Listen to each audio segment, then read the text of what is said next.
What's up, everybody? Welcome to the Walkout Network. It's your man, Ant Walker, here with another edition of Unleashed. Apologize for being a day late, but, real life was going on, so I had to take a pause. Fortunately, the two gentlemen that are always by my side for this show were patient right along with you guys. So let's go ahead and introduce them first. We are going to introduce the senior editor of SureDog.com. He is known as the jack of all trades, who has mastered them all. Mr. Ben Duffy. Ben, how are you doing today, my man? I'm doing all right. I'm recovering. UFC 251 was a tough one for me. I burned my arm getting the pizza out of the oven, and then kind of like happens to some fighters, I was just dinged up to the point that while doing the Twitter play-by-play for SureDog, I somehow got the idea in my mind that the fourth round of Usman versus Masvidal was actually the fifth round. So I embarrassed the crap out of myself in front of a couple 100,000 people. And so I'm probably going to get, a mandatory 180 days of not touching the SureDog Twitter for that one. Like, that's going to be my medical suspension. Don't threaten you with a good time. Yeah. Oh no! Anything with that? Rough. Oh no! Not Twitter play-by-play. Please don't take away that privilege. All right. So of course now we have to introduce the man who anchors the panel every week. He has all the facts, all the figures, all the stats. He is Mr. Jay Petrie, also of SureDog.com. Good day to you, sir. How are you doing? I'm also still recovering. UFC 251 was a bear, like across the board. My stat of the week isn't this, but it was the longest event in UFC history in terms of fight time. And I felt it after 8 hours of play-by-play. But the stat of the week this week is 4, and that's a number that will change tomorrow. But it is 4. UFC 251 is not actually the first event that was held on Fight Island. It's just it's the first one packaged as Fight Island. UFC 112, Fight Night with Nogueira and Nelson, and UFC 242 with Khabib and Poirier all took place on Yas Island. So this is the first Yas Island Fight Island thing is a bit of a misnomer. So.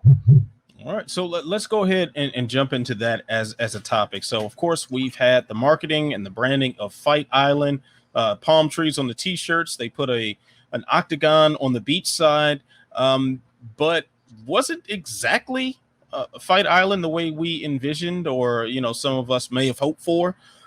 So fellas, I mean, they still put on a pretty star-studded card here. Now, did Fight Island, the first event of Fight Island, has it lived up to expectations at all for you guys?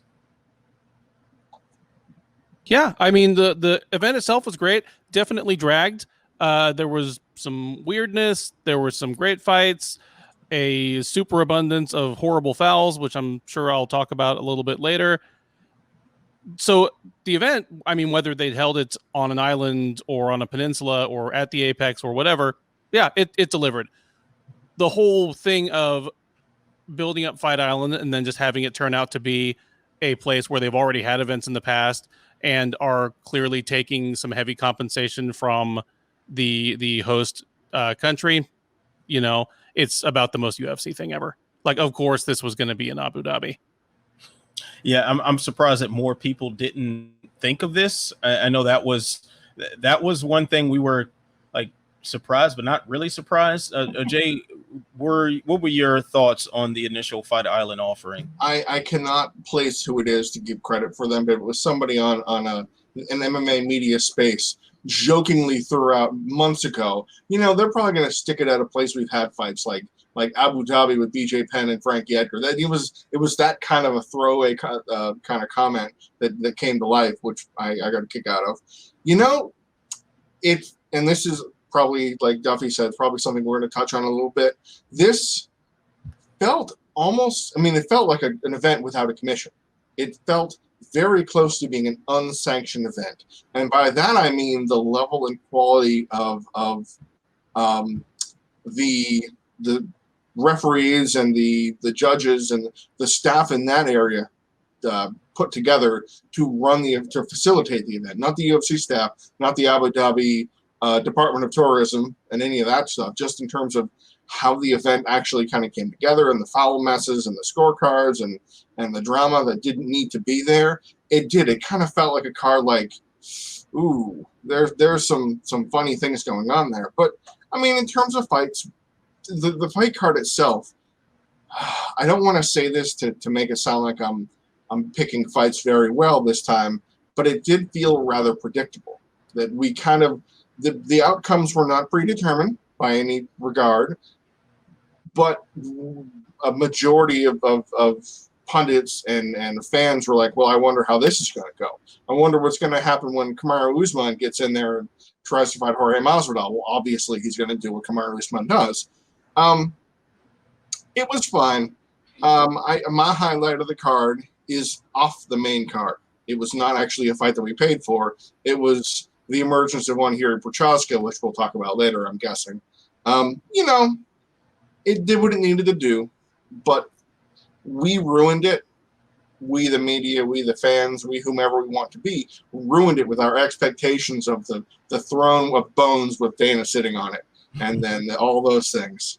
But I mean, is that really, our fault or fans' fault? I mean, this is something that the UFC purposely leaned on in its marketing. I mean, they put the palm trees on the T-shirts. They've kind of hyped this whole thing up. They even put out that graphic of all the fighters and commentators doing island things, as promotion. So they're leaning right into this. I mean, they're doing this very purposely. I think that fake cage they set up. I mean, was an issue for me. That's kind of where I drew the line. Yes. As well. It's like, all right, you obviously could put a cage right here, and I get, okay, the weather conditions aren't necessarily the best to have a mixed martial arts event, but they were also in arenas in Brazil with no AC when it got to be 100 degrees in there, and they just carried on events. They also have booked heavyweight fights in Denver and Mexico City and places at high altitude with high pollution. For heavyweight contests. So they've already have shunned environment in terms of what they can, the names they could put on a card or just having a card, period. So why be any different the one time that the environment can actually enhance the experience for the viewers? It just seemed like an odd choice to me to just disregard that, especially since they've been blatantly skirting regulation. I mean, that's the entire purpose of Fight Island is to not be regulated. That's all this is about. So just lean into it, my thoughts. So I can't say I was necessarily disappointed. I think because the disappointment was already there, knowing that, okay, this Octagon, this beachside is just for show. So whatever. I mean, it happened. I not really much else I can say about the setting. I will mention something that the cage they used, the UFC borrowed from another promotion. That's the one on the beach wasn't the UFC cage. It was UAE Warriors promotion over there. They just borrowed that cage. I don't know if they placed it there, I mean, per se, or if they just put it where it belongs. But that was not the UFC's cage. Like, you can very clearly see the logos on it when they're setting it up. So it was a photo op, which just felt even worse. Yeah. So like they have purposely decided that was the branding that would attract the most attention, and it worked. So I don't think fans or media are really responsible to responding to something that you're supposed to respond to. So I'll just leave it at that, unless you gentlemen have anything else to say about the setting. And I'm sure we'll revisit this because Fight Island is a thing now. So real quick, I will say that, man, when she thought it was going to be like Fiji, Valentina Shevchenko couldn't stop talking about wanting to fight on Fight Island, and as soon as she realized where it really was, she got oddly quiet. All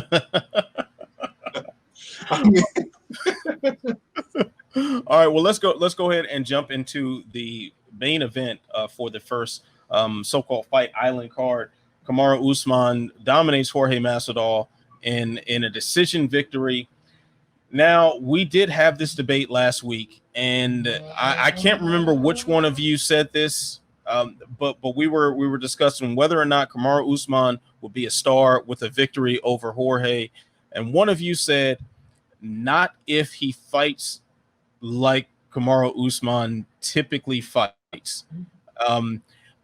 I'm gonna have to say whichever one of you gentlemen said that, go ahead and accept your flowers and take your gold medal, because that seemed to be the reaction of most people on the timeline I have on social media was that Kamaru Usman, the snoozeman joke kept popping up, and I was bored to sleep, and this is something I saw from some media members as well. So, so gentlemen, has Usman done damage to his potential at being a star?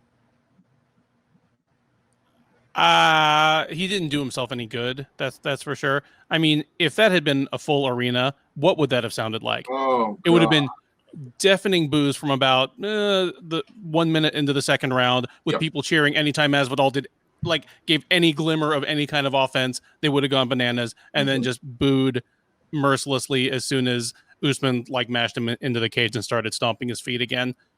Speaking as somebody who, I mean, I didn't hate the fight.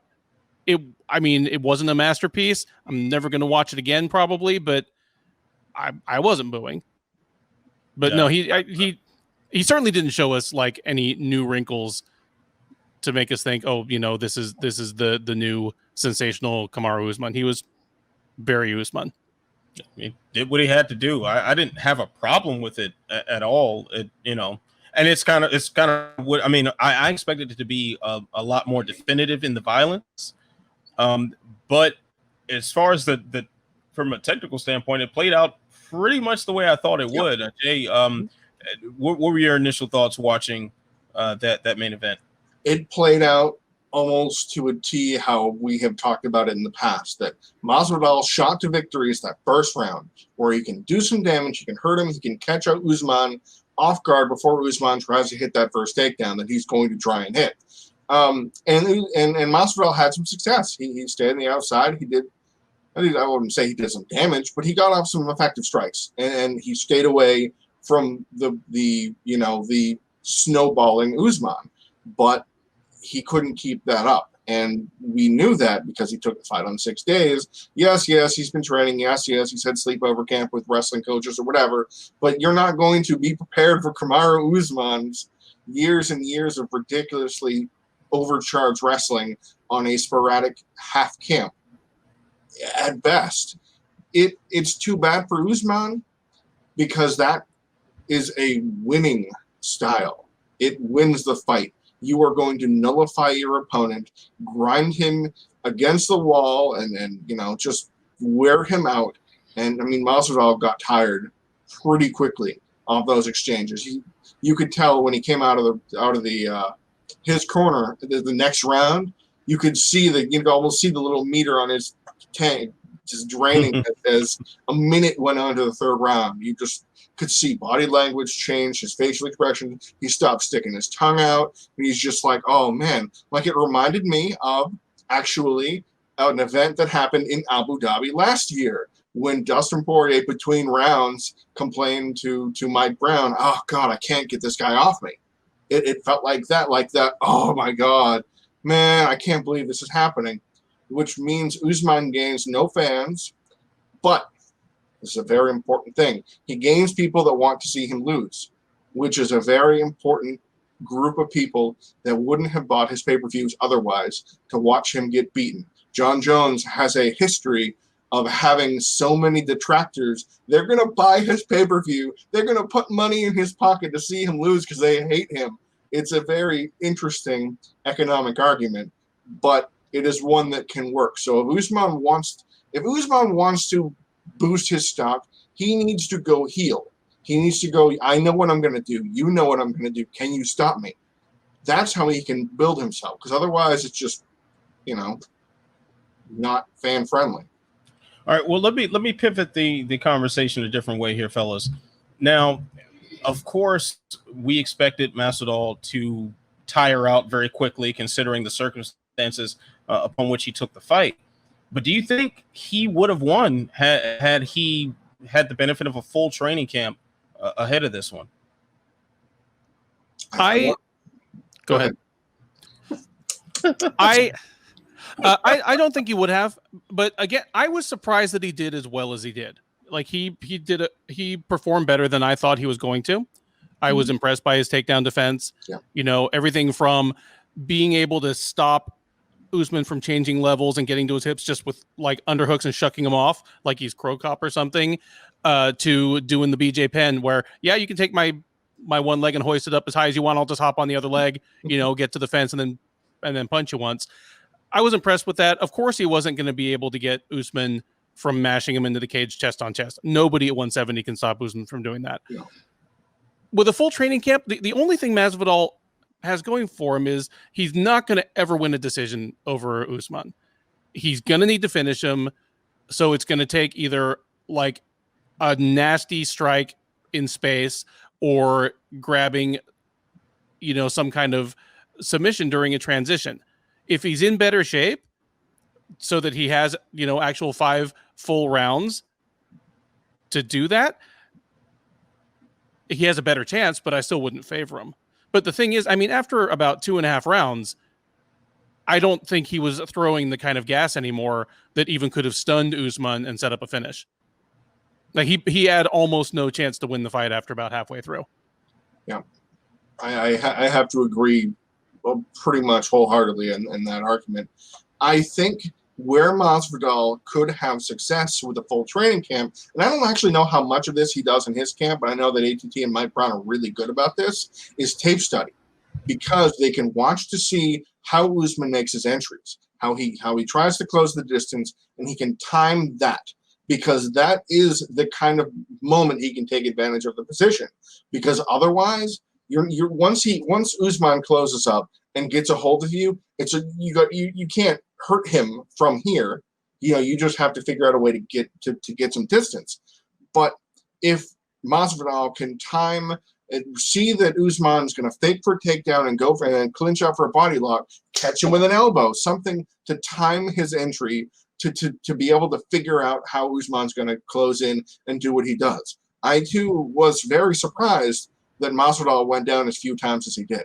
I expected that Masvidal was going to be grounded. I thought that Usman would probably grind him against the fence. Sure, he would, but he'd get a body lock, he'd get an inside trip, he'd do something and wrench him down. And then we go, oh boy, poor Masvidal, we know what's going to happen here. But he didn't. And it was a feather in his cap that as few takedowns landed as they did. But, it's a very hollow victory, if you want to call it that, for Masvidal. He did the best that he could, given the circumstances and given his opponent. Yeah, I think he would have he didn't embarrass himself out there by any stretch of the imagination, especially in the early going. Like, he landed some solid shots. He was able to keep his balance through numerous takedown attempts.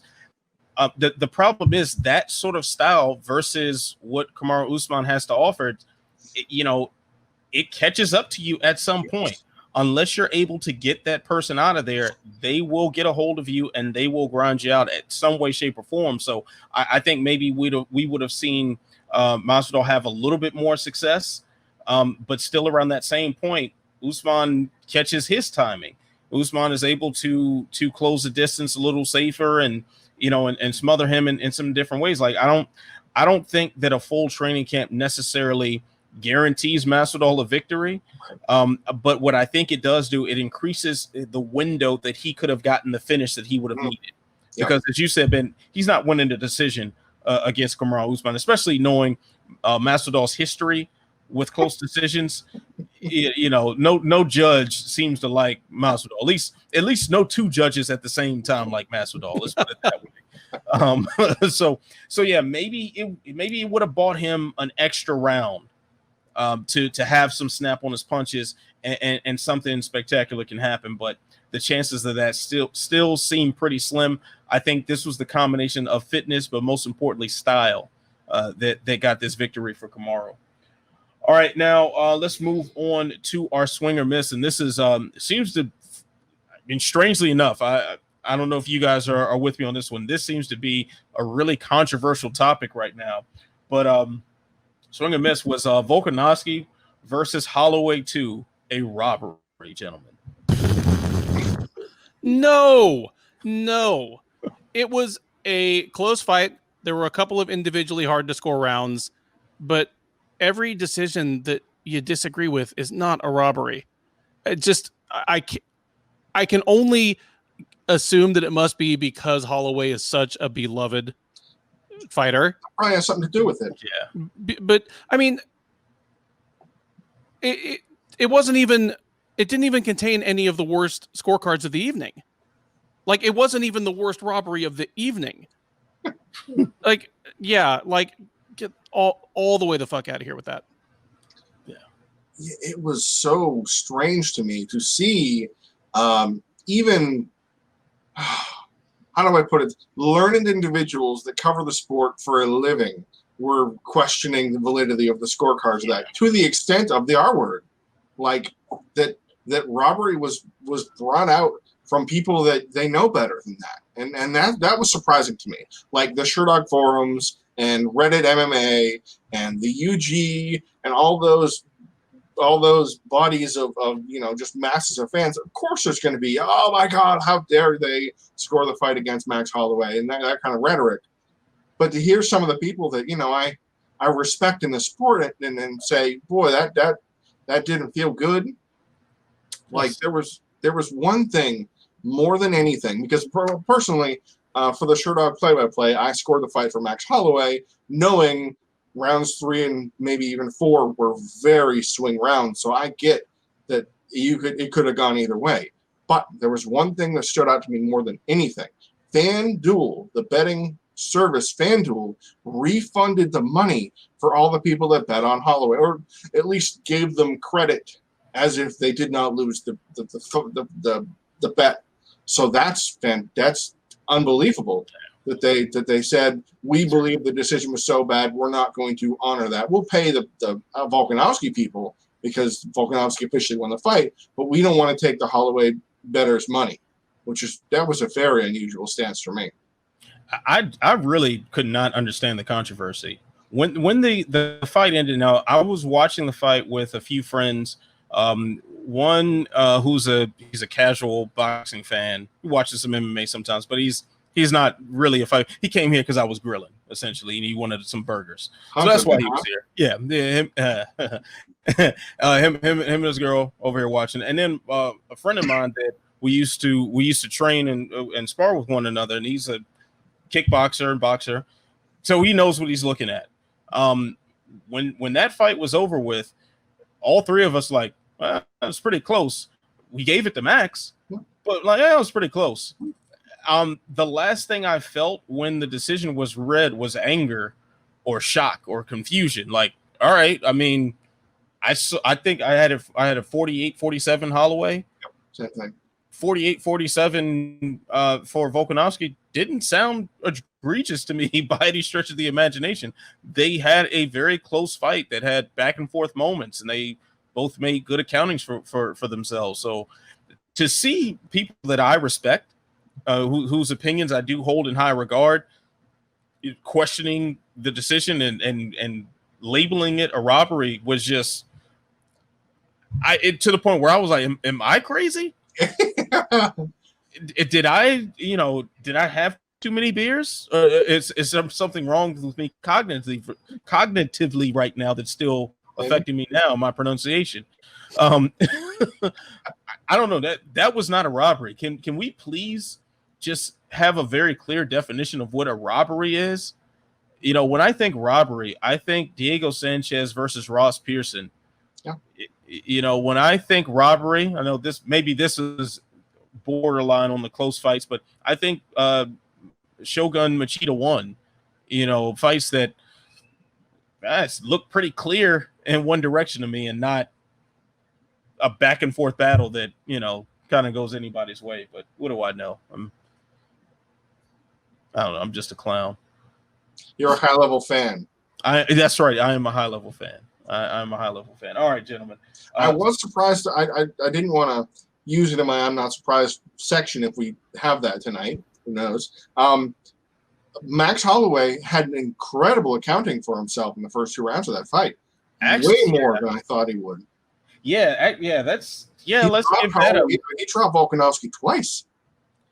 I would at least found to a knee. I want to train on Zoom now. Like he looked. I mean, that did not look like a guy who was training on Zoom. Maybe he was, yanking our chain the whole time, or maybe online training is the wave of the future. I mean, I don't know. Maybe Max Holloway will now be coached by Mike Perry's girl and just revolutionize training as we know it. Well, there was something that Bisping said during the broadcast, and I took note of it, and I thought, that actually might be something to it. It was in about the fourth round or so when Holloway stopped reacting to leg kicks. They were still landing, and he was still taking them. He wasn't checking them, but he stopped reacting in any way.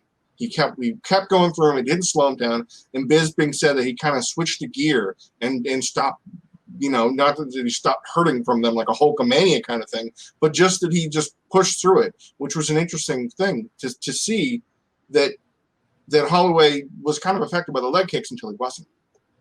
Yeah, it was strange because a lot of it played out like the first fight. Yeah. Except that Holloway hit that flow state that we always talk about with him, where he starts getting loose and he starts trying to have conversations with people that are sitting cage side, and and it's clear that he is having fun out there. He hit that point in this fight, and that's when things started to turn around in his favor, in my opinion. So, I mean, I was shocked that Holloway had that good of a performance. So, and in the rare is one of those rare cases where someone loses 2 fights, and I'm not mad at a trilogy.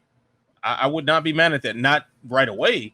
God, no, not right away. I think this one should not have been an immediate rematch, but I do want to see those two paired up again in the future, and Holloway take another fight or two, Volkanovski try to further establish his reign, and let these two meet again and build a little anticipation this time. All right, so of course we've had movement in 3 different divisions with 3 title fights headlining UFC 251. But strangely enough, some confusion is going to linger by at least one of those divisions. Now, Gilbert Burns was originally slated to be the challenger for Kamaru Usman. Dana White very quick with his response that, yes, Gilbert Burns will get his title shot. He is still the #1 contender, and we don't really expect to see anyone else put in that position. But we couldn't say the same about Aljamain Sterling, who was kind of the consensus next title challenger before Cejudo dropped his belt. And now we have Peter Yan throwing out his challenges to Cody Garbrandt, who is scheduled against Marlon Moraes, according to some reports. We'll get into that a little bit later. But, I mean, is Aljo about to get screwed here, fellas? Just say it straight up. I don't know who the UFC would put in his stead unless it would be Dominic Cruz or something stupid, just something laughable. Unless Henry Cejudo is actually making a plan to come back. And then, okay, I can see Cejudo skipping the line. But otherwise, how on earth would it not be Aljo Sterling? I mean, there's not another contender more worthy, period, the end. Like, Marlon Moraes is busy. #2 in the division is, oh, that's right, it's Aljo Sterling, who just choked out a top 5 guy with ease. So I don't understand, because Dana White is very reticent to make proclamations after the event. He's always like, I don't want to get into the matchmaking right after the fight's over. I want to let it settle first. But he was very keen on saying, yeah, we're going to do Gilbert Burns. That's the absolute fight. Even though Leon Edwards is like, I've won 8 fights in a row. I've beaten Cerrone, and I've beaten, other names that for some reason don't come to mind, like Gunnar Nelson and Rafael Dos Anjos. So I feel like it should be the other way around. I think it should be a reevaluation of, is Gilbert Burns getting it because he's going to take the fight as soon as he can? And Aljo Sterling is also ready? But maybe you look at Leon Edwards, and of course, bantamweight should be the way to go. But I don't know. It's strange to me. Maybe someone make sense of it for me, please. I mean, the Cejudo thing makes all. So that's the only thing that makes this any bit more. That's the only part that doesn't make me want to just break my computer. Yeah. It's like, all right, if Henry Cejudo comes back to the belt that he never lost in the cage, fine. That. Put it together. That, I mean, Yan versus Cejudo would have been a logical fight if you weren't going to put Aljo in that position anyway. So I'm fine with it. I mean, but let's be very clear about this. Aljo versus Corey Sandhagen very well could have been for the vacant belt. It should have been. It should have been. Or it was number 2 and number 4 versus number 3 and number 8. I mean, on paper, they were definitely more deserving than Jan and Aldo. And the thing is, if he gets screwed here, it is gonna stretch out because TJ Dillashaw is back in January. Yes. So you're gonna have 3 former champions just kind of hovering over the proceedings. Just, Garbrandt is around. Dillashaw will be back. Cejudo is going to be back sometime in the next 6 to 12 months. Hell, his own manager kneecapped him by saying that when he was trying to negotiate with the UFC. I could see this just becoming an outlandishly unfair stretch for Aljamain Sterling. And honestly, I do not fucking get it. He is an exciting fighter. He is an interesting personality. And he's an interesting personality, he's not a troll. He's not a clown. He's just he's a witty guy that wears like a big fake rope chain.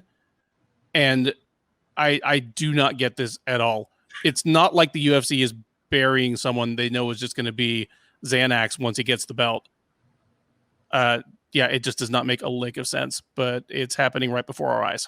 But the UFC has precedent for doing so. I'm not saying I support it. By the way, Aljo, absolutely. I thought that they should have taken the letter D out of the title fight for Aldo and slipped in a J. Boom, Aldo to Aljo, fight Adrian and be good to go. That's what it would need. But no, that didn't happen. Okay, fine. But the UFC has precedent for screwing over rightful contenders recently that clearly deserve the title shot. It's kind of a Fergusonian impact, you might think about it that way, which, we can think of the fighters over the years that have amassed crazy winning streaks that haven't gotten title shots or even recognition to speak of. I mean, if you want to go back and get weird for a while, George Soteropoulos was on a 7-fight win streak, and he had to fight Dennis Seaver, and that was not a particularly special matchup back then. But the UFC, Aljo is in a real tough spot because he's fought most of the guys in the top 5 that are available and that he can fight, and then aren't, it's a really bad situation that I hope doesn't develop. I don't want to have Aljamain Sterling turn into one of those other names of, oh my God, what does this guy have to do to get a title shot around here? Yeah, and it's not like he can really do much more. I mean, he's an excellent self-promoter. He's out in the media. He's drumming up interest in his fights. And then when it comes time for the fight, he's having exciting finishes. Yeah. He's putting on electrifying performances. It's like, what more does he have to do? There's nothing else for him to do other than earn his title shot at this point. Correction, he's already earned the title shot. He just needs to get it now. So that's. If they, and quite honestly, I think the energy is trying to see what's left of Cody Garbrandt. That's the feeling I get. Keep in mind I think that was the same card when Aljo choked out Sanhagen. I believe that was the same card where Garbrandt knocked out a Sunsao. If not, it was like the card before. So these people are placed in these positions for a reason. Like that division is moving. Regardless of whether or not Aljo was part of that picture, they gave Cody the immediate rematch after getting knocked out in the second round. So is it far-fetched to think that they're going to put him in a favorable position? I don't think so. Just had an idea. What's up? So the UFC, and this is one of their kings that they're really trying to push hard as the new hot shot, is that Sean O'Malley's fighting Chito Vera. Now, that's a top 15 at best matchup, but you can feel what the UFC is trying to do here. You can feel them trying to push him up to a title shot. He might complicate the picture way sooner than he should, but you can see there's more promotional push behind current number 14 Sean O'Malley than number 2 Aljo Sterling, who just smoked the number 4 guy without even breaking a sweat. I'm afraid of that. Yeah, I mean, it's definitely something to keep our eye on, and there are a lot of different possibilities here. And keep in mind, we just got finished watching a guy on a 2-fight losing streak get a title shot who was winless in the division. So I mean, anything can happen at this point, so don't be surprised. All right, fellas. Can I make one quick pitch here? What's up? This is the perfect time to make Jose Aldo versus Dominic Cruz early next year or end of the year. Make it happen. That's all I want to say. All in favor of that. Keep also Frankie Edgar at bantamweight now. So there's there are a lot of pieces and puzzles, and I mean Frankie Edgar can get slotted into a title shot because he's Frankie Edgar. So there's so many different moving parts of this division that could complicate things for Sterling. Yeah. So fellas, we had a high profile UFC debut. One JIRI PROCHAZKA. Sure, I messed that up. He put out Volkan Ozdemir with relative ease. Now, do you think after a performance like that, the UFC will fast track him to title contention in the light heavyweight division? Yeah, they need bodies. They need somebody that is winning fights and has any kind of steam behind him, and that John Jones has not already beaten or beaten more than once. And that's why, in spite of it, at least for me, not inspiring much confidence, JIRI PROCHAZKA has always been a guy that kind of does weird things and tries to play weird head games in the ring. I'd say the ring because he's fought a lot in rings. I mean, kind of like a less weird Jan Kudalaba. But he lost that first round against a guy that is just in professional free fall in Volkan Ozdemir. So please, I would like it if he lost a fight in the UFC and had to come back from it before he came at John Jones or whoever. He needs to learn that the stuff he's been doing in like Rizin needs to go out the window before he takes on like a top 5 guy. But I have the feeling he'll probably take on a top 5 to 7 guy in his next fight. And if he wins that, he'll probably get a title shot. Okay. Sounds about right to me. Jay, what do you think? Yeah, I've been really high on this guy, not just because, he's been destroying people in Rizin, because we know Rizin is a little more lax in their supplemental nutrition policies. So there's always been a question mark. How would he handle an increased aggressive testing regimen? Just there's been question marks. And that's fair to say, looking at, the eye test. But what he did to Volkan Ozdemir, let's keep in mind no one's done that. I mean, that's a different kind of look at what he did to Volkan Ozdemir. That is a different level of destruction that no one has done to him. I mean, Daniel Cormier took him down, pounded him out, and he's been beaten before. In the Anthony Smith fight, he got tired. But to see him get booped like that, as he calls his little left hand, right hands boops, to see him go down like that was different. And that's the kind of thing that the UFC wants. Like I saw amateur matchmakers going, oh yeah, let's put him against Johnny Walker, same kind of thing. No, Johnny Walker hasn't beaten a guy like Volkan Ozdemir, who a couple years ago was fighting for a title for good reason. After smashing legit guys, Jimmy Manoa. What did he do to Jimmy Manoa? He put him into a paste. So I feel like we're going to get him fast track because every year the UFC seems to have a hot shot killing machine light heavyweight. I mean, think about it. Volkan Ozdemir came off a loss in Bellator to Kelly Edinson in a tournament, and he turned it around and went up to the top for a little while. Thiago Santos smashed people. Anthony Smith smashed people. Dominic Reyes smashed people. Houston Alexander is for real. Hey, man, let me tell you what. Watch him fight Kimbo Slice, and that is the fight of the year. That man is violent. Yeah, man. And Keith Jardine's got to watch his P's and Q's. But he's going. What I'm going to play the Sean Shelby role right here. Give him Corey Anderson. See if he can wrestle. See if he bothers to wrestle. See what happens if he gets pushed against the cage. Because, here he's an unusual cat, to say the least.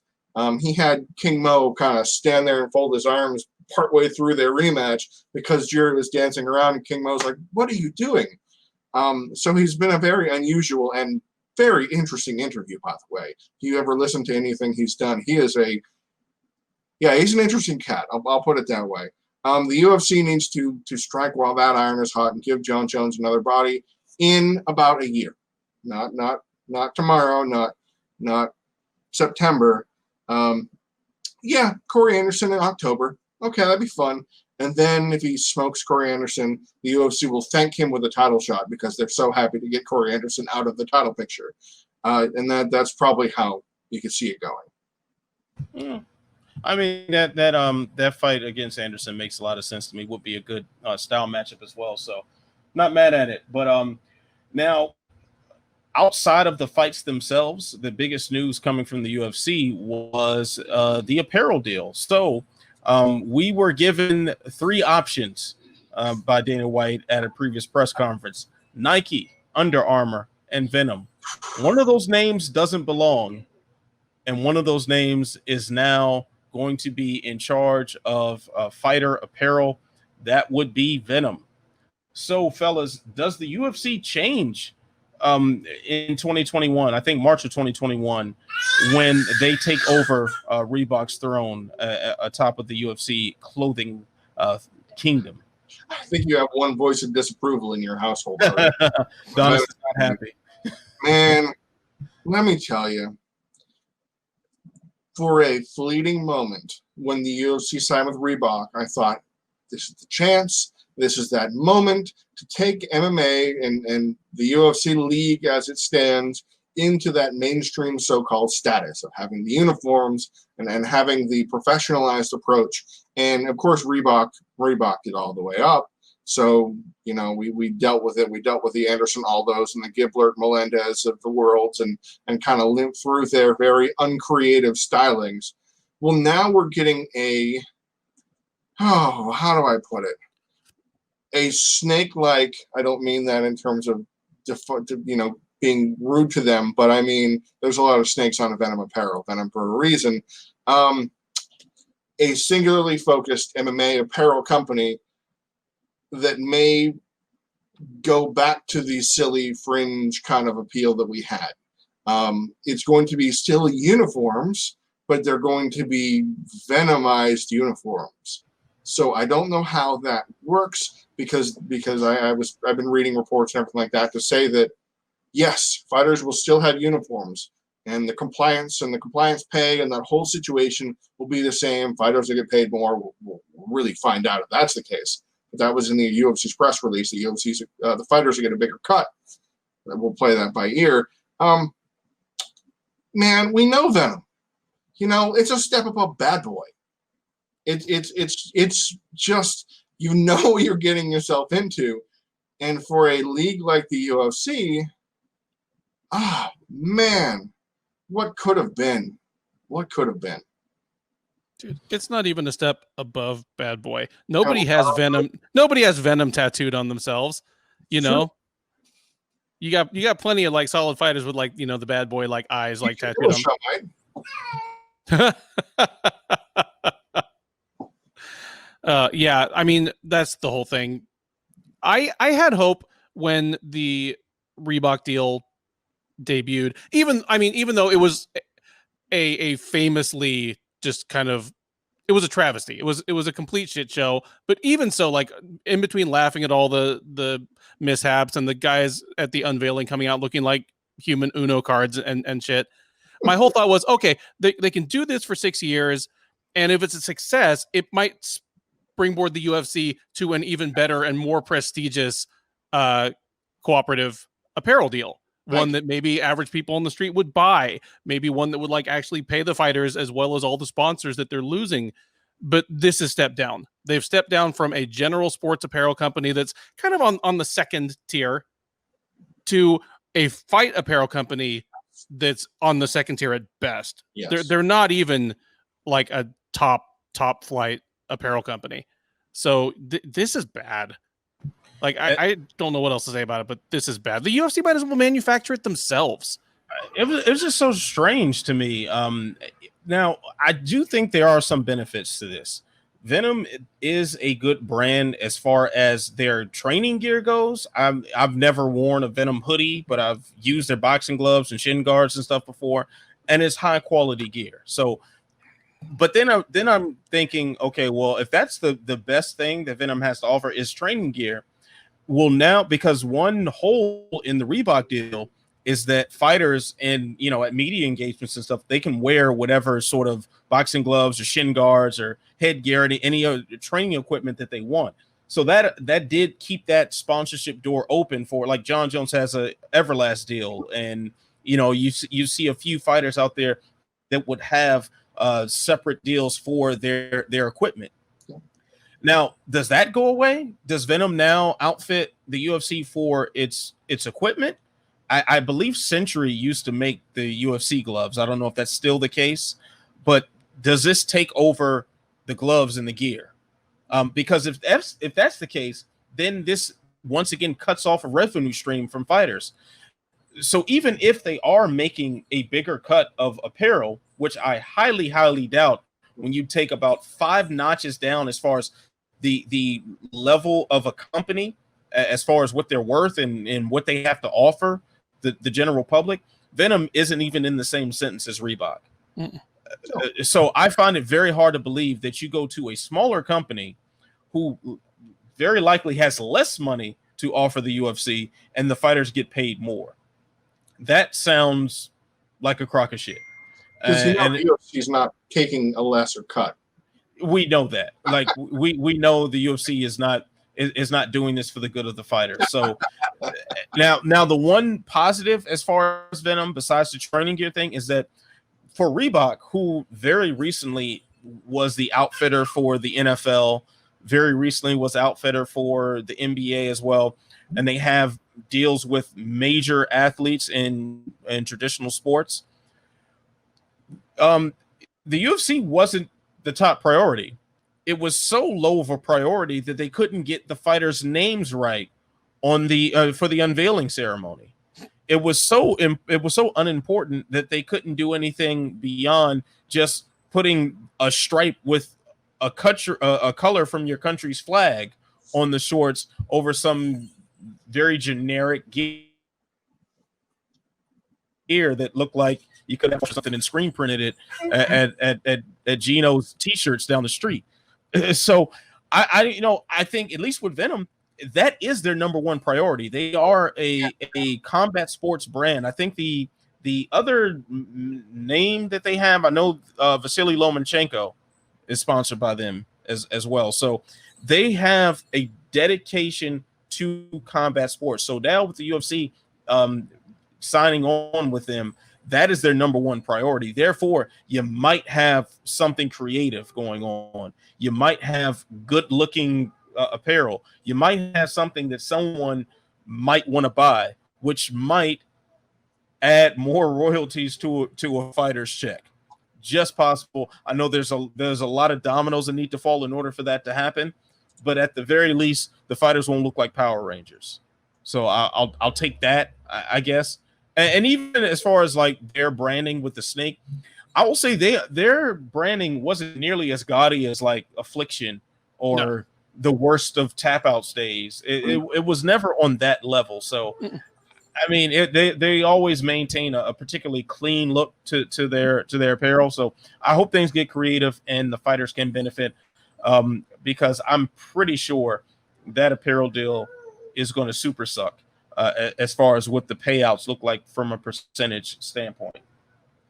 So, fellas, now this moves us on to the greatest titled segment in all of media history, and that is I'm Not Surprised, Mr. Falcons. So between LFA 84, KSW 53, UFC 251, and just the wacky world of combat sports, plenty of things that we could discuss, but I'll hand the reins over to one Jay Petrie. Jay, what is your I'm Not Surprised, Mr. Falcons moment this week? So let's get out of America for a minute, because America's a cesspool of coronavirus and all kinds of other things. Let's go over to Poland, because that's fun. So this weekend, KSW, which I'm not going to pronounce for you, came back after a long absence, after about 250 15 days, a very long absence, unusual for KSW, to put on a show in a studio, which is the way that other organizations are going to do it. Very small, very controlled. You know, that they did a pretty decent job putting the package together. And first of all, there was a little drama in the lead up to the event, because Norman Park, as a former UFC fighter, Norman Park, decided, I'm not going to make weight for a title fight. And then when the promotion said, we need this title fight, we'll give you 6 hours, come back and make weight, he didn't show up. So there's drama, obviously, because that's fun. But that wasn't the biggest story. The biggest story was the card itself. On paper, okay, fine. It was whatever it needed to be. Norman Park and Mateus Gamero were the biggest stars. And I say that, you know, obviously, relatively speaking, in the brand. You know, it was no more Mariusz Pudzianowski, Mamed Karladov, et cetera. So they needed something to put themselves back on the map. And oh my God, it delivered. 8 fights, 7 finishes, and the one fight that went the distance was a fight of the night barn burner. It was bloody. It was violent. It was the perfect appetizer to UFC 251 in terms of, whoa, that guy got starched. The level of competition wasn't as important, but there weren't, you know, schlubs per se fighting. But it was the perfect amount of 2 and change hours of just glorious violence that we needed. And so I applaud KSW for that ridiculous event. It's actually worth people's time to watch if you want to see crazy, ridiculous knockouts, because that's basically all that happened that night. KSW is always good for some quick, you know, knockouts and craziness. So it's good to see them back in action. Now, Mr. Duffy, what is your I'm not surprised, Mr. Falcons moment this week? Well, let me ask a rhetorical question here. If you were a mixed martial artist and you were either losing a fight in the second or third round, or you were winning the fight, but you were clearly the guy that was getting tired quicker, why would you not kick the other man in the balls? As hard as you wanted, as on purpose as you wanted. Why would you not do that? UFC 251, I don't have any hard numbers on this, but, you know, it was definitely a nutshot derby. And the fight between Santos and Bogatov. Oh my God. I threw out the opinion in the moment on Saturday, and I still stand by it today. I believe that is the dirtiest round I've ever seen in the UFC that went the full 5 minutes. Yeah, that's fair. That's a fair accounting. I mean, we had 2 blatant, injurious, fight-altering groin strikes in the same round with no point taken away. And then, I mean, this was in Abu Dhabi, but this was Mark Goddard. He is one of the most veteran and respected and, frankly, best refs we have. Finally, we get just a blatantly illegal knee to a downed opponent, and that's when the dam bursts and he takes 2 points away. Like, the officiating and judging, we could complain about it basically every week that there's an event. They are an ongoing problem. They are a plague on the sport. So I don't normally go out of my way to mention them, but this was just so ghastly. The Muslim Salikov versus Eliseo Capoeira fight. Whoever gave that fight to Salikov 30-27 just needed to be thrown into whatever moat they have going around Yaz Island and just left there.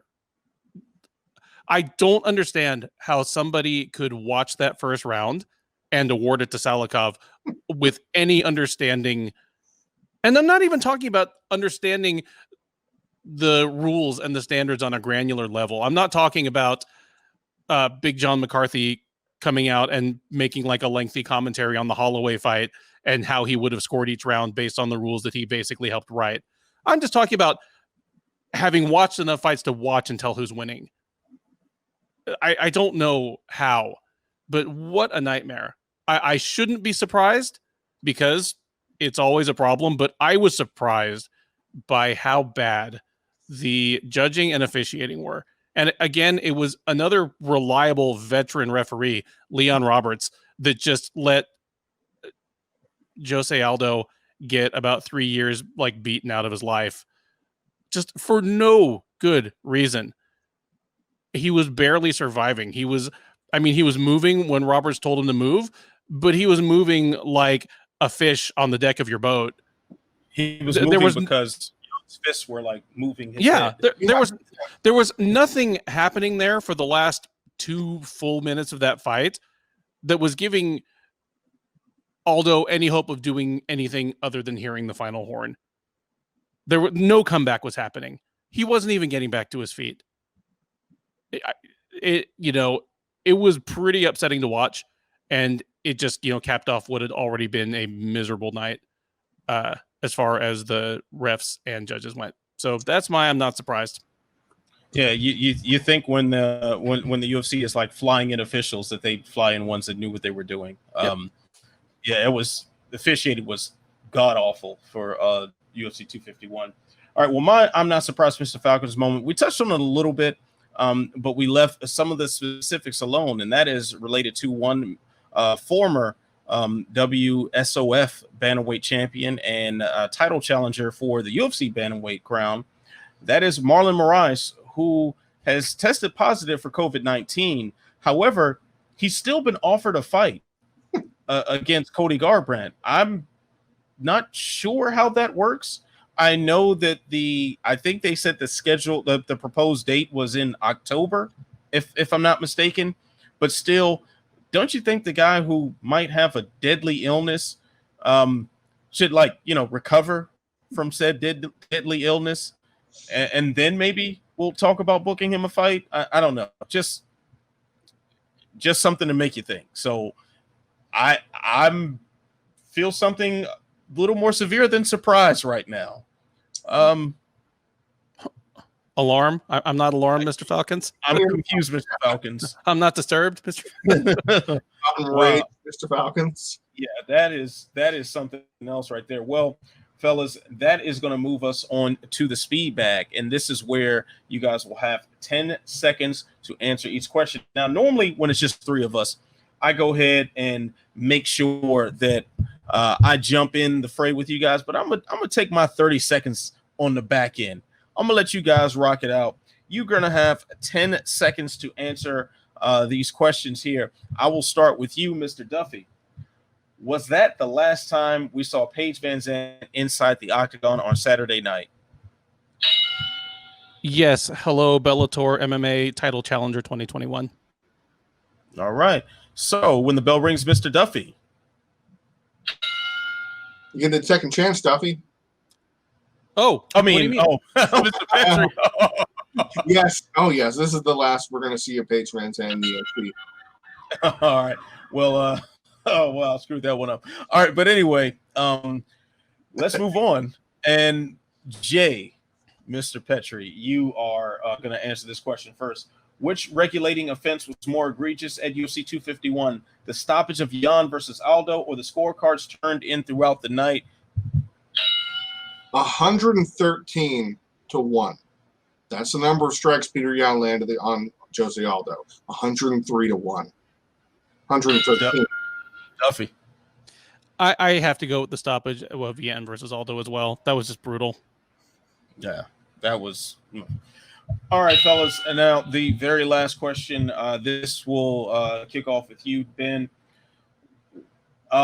What should the UFC do with Mike Perry in light of his recent skirmish in that restaurant? Wait, we've covered this already. I'm going to throw a curveball here. How does Ali Abdelaziz avoid ESPN? The same way he does everything else, without his fighter's best interest in mind. Oh, shots fired. Jay. Well, as an attorney, the words fiduciary duty do mean a lot to me, that he is harming the business interests of his fighters. So not well, I'd say. All right. So now that means it's time to switch the clock to my section here. I'm going to give myself 30 seconds to answer all the questions in a row, and the clock will start after reading the first question. Was that the last time we saw Paige Vanzant inside the Octagon on Saturday night? Yes, she will be in Bellator's cage as long as we don't see her or her husband naked on TikTok. I'm okay with that. So now the regulating offense that was more egregious was definitely the Jan versus Aldo stoppage. But I do want to make mention of how trash a 50-45 scorecard was in favor of Usman. The right guy won, but he damn sure didn't win that first round. And the third question, Ali doesn't avoid ESPN. Just going to suck that shit up. Yeah. There we go. So, gentlemen, now, of course, we're going to keep things rolling like the UFC because Fight Island is giving us 2 offerings between now and our next taping. So let's go ahead and talk about the card that should be tonight if you're watching this, tomorrow if you're recording this. So that is headlined by Calvin Kattar and Dan Ige. Do you think Tim Elliott and Ryan Benoit should be the co-main event of this card? No, it's not even close. I mean, it'll be a fun fight, but on merit and on the level of the fighters, no, it barely qualifies for the main card. What would your co-main be? Maybe Santos versus McCann. It's not bad. Yeah, I was going Stamen versus Rivera, but you know, I mean, Stamen versus Rivera is already the one right below it. I think. Yeah. I mean, that's a. Are they both top 10 guys at this point? They're at least on the bubble list. So honestly, that's probably it. Cool. Maybe the UFC's reticent to put that fight there because they're fighting in featherweight because it's short notice. Because Cody Stamann is a very notorious, I need to take 10 years to get down to weight, to make weight for 135, which, I'm not a doctor. I just play one on TV, but maybe that means you should fight at 145. You have to take months of your life to get down to this weight class. Just a thought.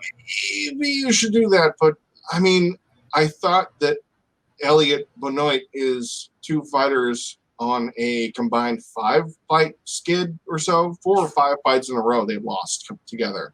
I don't know. It's going to be an interesting stylistic matchup. A lot of scrambles in the ground. Could be back and forth fun, but I don't understand. Maybe this is just me being an old school guy, but co-main event doesn't have to be every fight card. I think a co-main event should be reserved for another title fight on a fight that's headlined by a championship fight. Because then it is the co-featured attraction, the co-main event on the billing 2 title fights.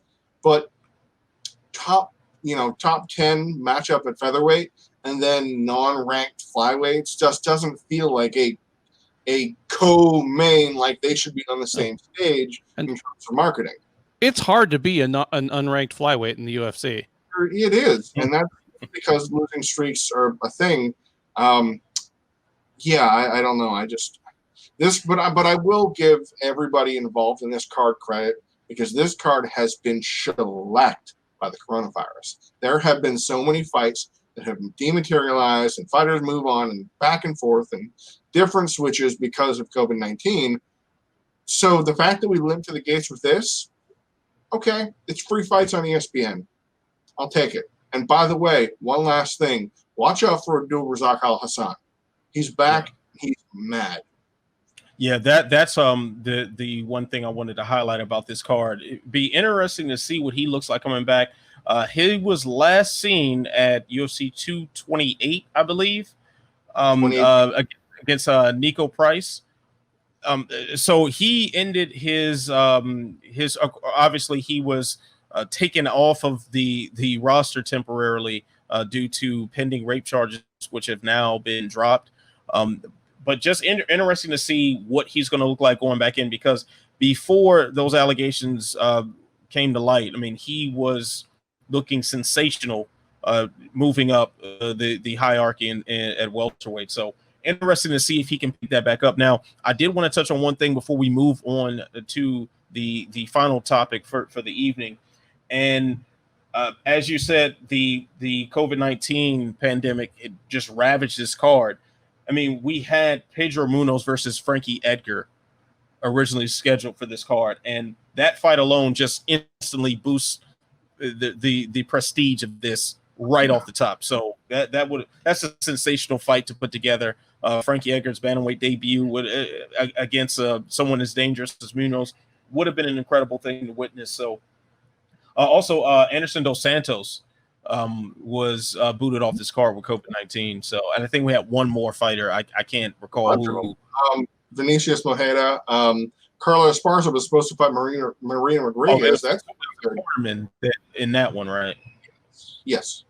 Yeah. So the coronavirus is just pretty much 10-7 this event. So it's something I guess I'll kind of piggyback on. It was the I'm not surprised moment that got cut for this one was that the LFA this past week had to put on a 4-fight card because of what COVID did to it. A 4-fight card that had 7 COVID fights, contact tracing, etc. So I do applaud LFA for putting on a show, knowing they needed to put on a show.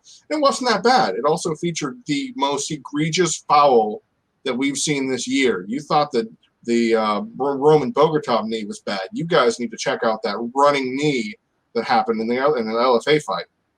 That was nuts. That was absolutely nuts. All right, so let's move on now because there is one more offering that the UFC will be putting on before we tape again. So that is supposed to be headlined by Davison Figueiredo and Joseph Benavidez for the vacant flyweight belt, the redo. So does Figueiredo make weight this time? Yeah. No. I don't think he does. I don't think he does. I think Benavidez doesn't make weight, just to even things out. We didn't know Figueiredo would be on this card before a couple days ago. He didn't get to fly out in time because his positive COVID test derailed a lot, and then he came back and Walid Ismail yelled because he's a very reasonable guy, and they did another test and it found out it was false positive, I guess. But yeah, I don't see Figueiredo making weight with his fight camp thrown into disarray on fight week. This guy is huge already. And to lose precious days not knowing where he's going to be, Vegas or Abu Dhabi, it's kind of a little difference there. I don't have a good feeling about this. Yeah, it's just not the ideal circumstances for a guy who clearly was having trouble making weight in the first place. But all right, well, let's go ahead and wrap things up just by highlighting one particular fight on the card that you're looking forward to, Ben. On the Figueiredo versus Benavidez card? Yes. Go ahead and give me Grant Dawson versus Nad Narimani. There's not a whole lot of parity there because Dawson is one of the hottest prospects in the UFC in my book. Narimani is coming off a loss, even though, I did think of him as one of the better guys in that weight range coming out of Europe when the UFC signed him.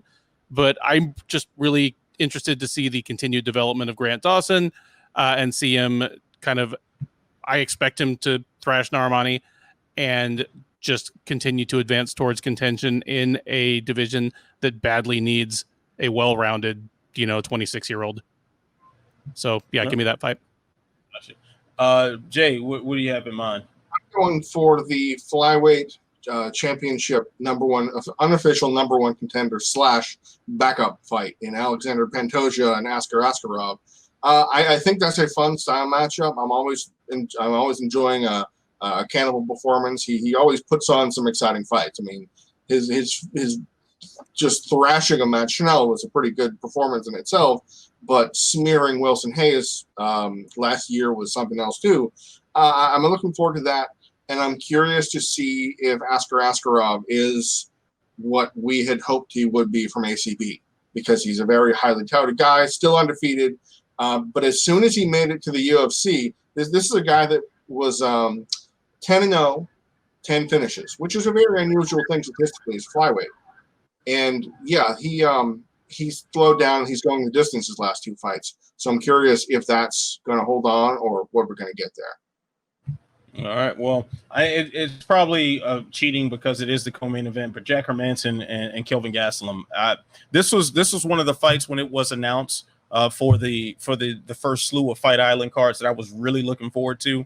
I'm always looking forward to a Kelvin Gastelum fight, but to see what he looks like rebounding from the Darren Till loss, and against someone like Jack Hermanson, who has had his own struggles in the division as well. I believe his last one he dropped to Jarrett Cannonier. So see these two guys who are otherwise very dangerous men paired up off a loss, a little extra motivation there.